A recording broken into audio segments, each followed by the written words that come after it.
और इधर इजराइल की राजधानी में आतंकी हमला हुआ है। तेल अवीव हाईवे पर पुलिस आतंकी मुठभेड़, पुलिस की गोलीबारी में ढेर कार सवार आतंकी।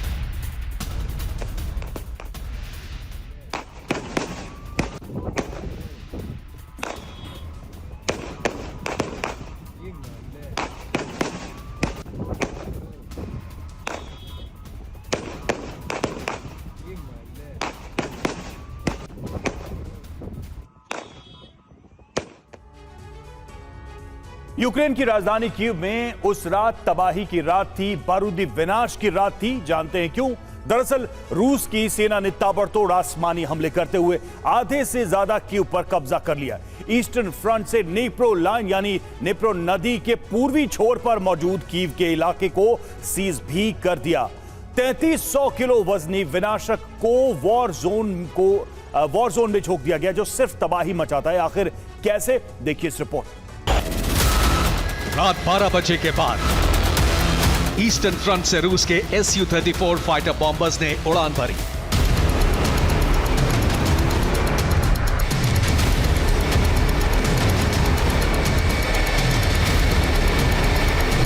और जानते हैं रूस के इन आसमानी जंगबाजों का टारगेट क्या था?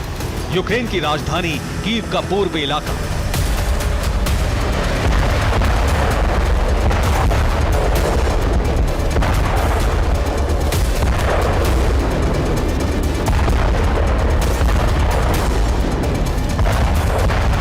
बेहद ही विध्वंसक अंदाज में रूस के फाइटर बॉम्बर्स ने पूर्वी कीव के कोने कोने में तबाही मचाई, बेहिसाब बारूद बरसाया।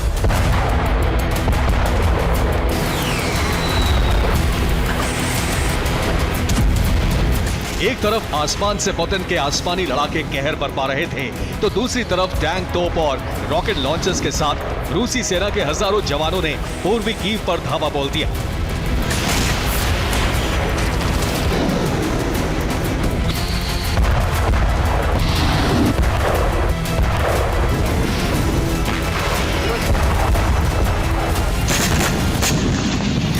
और महज चंद घंटों के भीतर रूस की सेना ने पूर्वी कीव के कई इलाकों पर कब्जा कर लिया।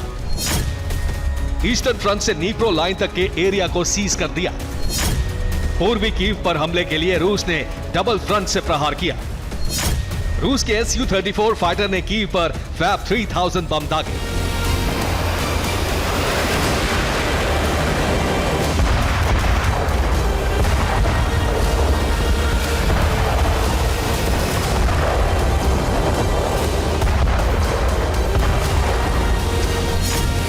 गौर करने वाली बात यह है कि कीव विजय के प्रण को लेकर ही पुतिन ने यूक्रेन से जंग का आगाज किया था।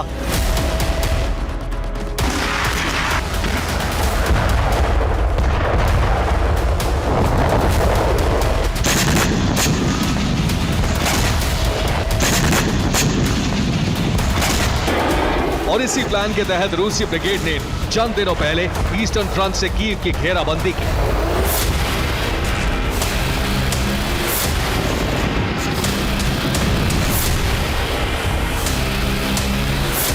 और अब यह दावा किया जा रहा है कि नीप्रो लाइन यानी कीव को दो हिस्सों में बांटने वाली नीप्रो नदी के पूर्वी छोर तक के इलाके पर पुतिन ब्रिगेड ने रूसी ध्वज लहरा दिया है।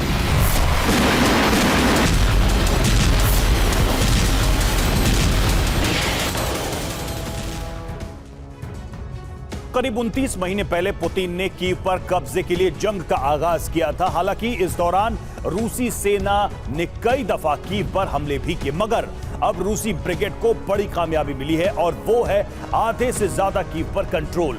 जी हां, दावा किया जा रहा है कि पुतिन ब्रिगेड ने ईस्टर्न फ्रंट से पहले तो यूक्रेन की राजधानी कीव की घेराबंदी की और फिर रूस की सेना ने ईस्टर्न फ्रंट से कीव की तरफ कूच करते हुए पूर्वी कीव के इलाकों में धावा बोल दिया। दरअसल कीव को नेप्रो नदी दो हिस्सों में बांटती है, लिहाजा नेप्रो नदी के पूर्वी छोर पर मौजूद कीव का हिस्सा मौजूदा वक्त में रूसी ब्रिगेड के कब्जे में आ चुका है।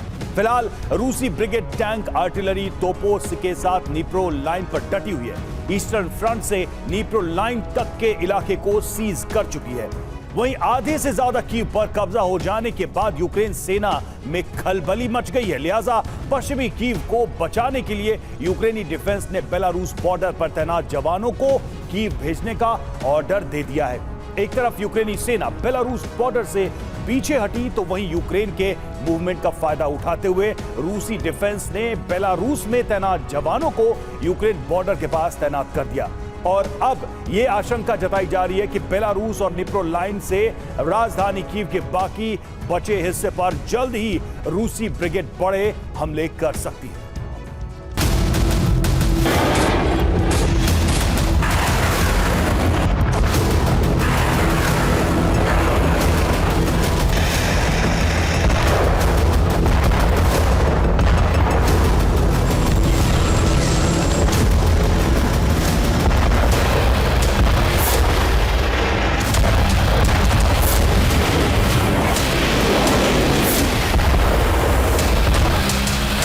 जैसे ही पूर्वी कीव को रूसी ब्रिगेड ने सीज किया, यूक्रेनी खेमे में खलबली मच गई। बाकी कीव को बचाने के लिए यूक्रेन को बेलारूस बॉर्डर पर तैनात सेना को पीछे हटने का ऑर्डर देना पड़ा ताकि नीप्रो लाइन तक पहुंच चुकी रूसी ब्रिगेड को रोका जा सके।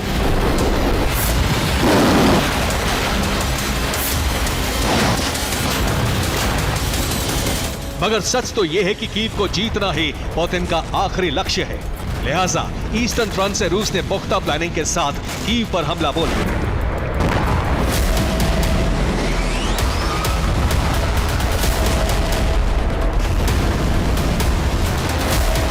यकीन मानिए, Su-34 फाइटर बॉम्बर के जरिए फैब 3000 के ताबड़तोड़ प्रहार से पूर्वी कीव का कोना कोना थर्रा उठा।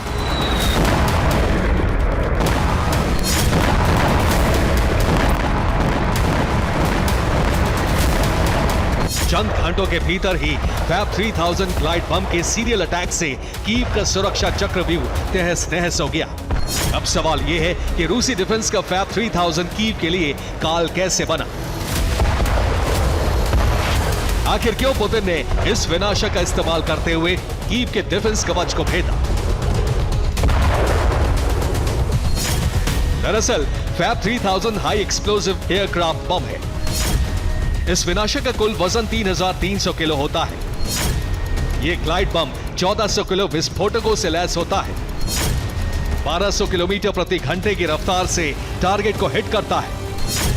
इसके एक प्रहार से 42 मीटर का इलाका तबाह हो जाता है। फैब 3000 ग्लाइड बम, जिसे फ्लाइंग बम के नाम से भी जाना जाता है, उसे सोवियत दौर में बनाया गया था। और जानते हैं फैब 3000 जैसे विनाशक को बनाने का मकसद क्या था? दुश्मन के मिलिट्री बेस, अंडरग्राउंड शेल्टर और इंडस्ट्रियल फैसिलिटी को तबाह करना। क्योंकि फैब सीरीज के इस बम में हाई एक्सप्लोसिव वॉरहेड होता है जो टारगेट को पूरी तरह से जमींदोज कर देता है। दावा किया जा रहा है कि रूसी डिफेंस ने कीव पर कब्जे के लिए Su-34 फाइटर बॉम्बर और फैब 3000 को इंटीग्रेट किया है, जिसका मतलब अब कीव पर फैब 3000 से ही बमबारी होगी। रूसी डिफेंस ने फैब 3000 के खेप बढ़ाने का भी ऑर्डर दिया है। यानी भारी तादाद में फैब 3000 ग्लाइड बम तैयार किए जाएंगे और इन विनाशकों के प्रचंड प्रहार से कीव के कोने कोने को राख किया जाएगा। अब यह देखना होगा कि पुतिन के प्रकोप से कीव को बचाने के लिए, उसके रक्षा कवच को मजबूत करने के लिए ज़ेलेंस्की और बाइडेन क्या कदम उठाते हैं। Bureau report, TV9, Bharat.